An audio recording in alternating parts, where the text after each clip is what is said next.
Nuclear Vega, prepared by Sensodyne and Vinod. There is the City. અને એ પગલાં જે sir કહી રહ્યા હતા તે મુજબ કે સતત પાણી પોતાના બોડીમાં ડિહાઇડ્રેટ ન થવા દો, એટલા માટે કારણ કે જ્યારે સનસ્ટ્રોક થાય અથવા તો એ સ્થિતિ સર્જાય છે, આપના બોડીમાં વોટર લેવલ હોવું જોઈએ એટલું ઇનફ કે જેના કારણે ગરમીની સામે પણ આપ લડી શકો. એટલા માટે સતત પાણી હોય, છાશ હોય, લીંબુ શરબત હોય, ORS હોય, તમામનો મારો ચલાવવો ખૂબ જરૂર છે. કેસરિયાથી મન જોગી થયું રે, દિલ ઝૂમે જુઓ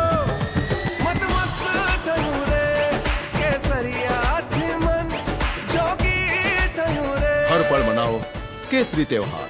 विमल, बोलो जुबान केसरी. તો કેમ અને કેવી રીતે વધી રહી છે ગરમી? તો આપ જુઓ, ગ્લોબલ વોર્મિંગમાં સતત વધારો થઈ રહ્યો છે અને આ ન માત્ર ગુજરાત કે ભારત, દુનિયાભરની આ સ્થિતિ છે.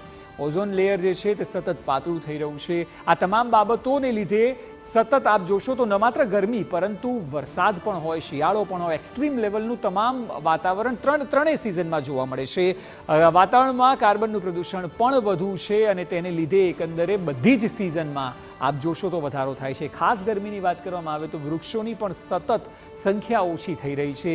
ગાંધીનગર જેવું સિટી કે જે ગ્રીન સિટી કહેવાતું, જેમાં એટલા બધા વૃક્ષો હોતા એક સમયે, એ અત્યારે નથી જોવા મળતા અને ડેવલપમેન્ટના નામે વૃક્ષોને પણ નુકસાન થઈ રહ્યું છે. ગ્રીનહાઉસ વાયુઓની માત્રામાં પણ વધારો થયો છે અને એટલે દરેક સિઝનમાં આપ જોશો તો વરસાદ પણ એટલો થઈ રહ્યો છે, ઠંડી પણ એક્સ્ટ્રીમ પડી રહી છે અને ગરમીમાં પણ આ સ્થિતિ સર્જાય છે.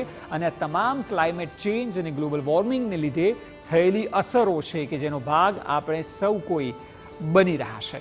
જો કે આ તમામ વચ્ચે બુલેટિનમાં હાલ સમય થયો છે એક બ્રેકનો, અને બ્રેક બાદ આપને વરસાદની પણ Nuclear Vega, prepared by Sensodyne and Vinod. There is the City.